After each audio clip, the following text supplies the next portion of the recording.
Mo ni siya sakit sa mga mga yunita nagkataod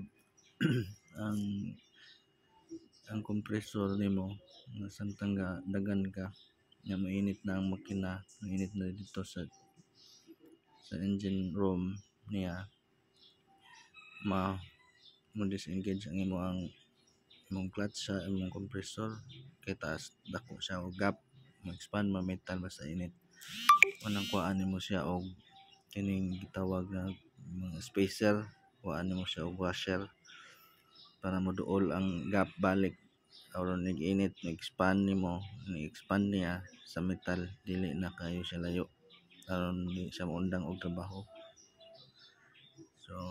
na pamagi ani nga mga unita kani mga DA64 W, mga DA17, mga gagmay pa mga multi-cab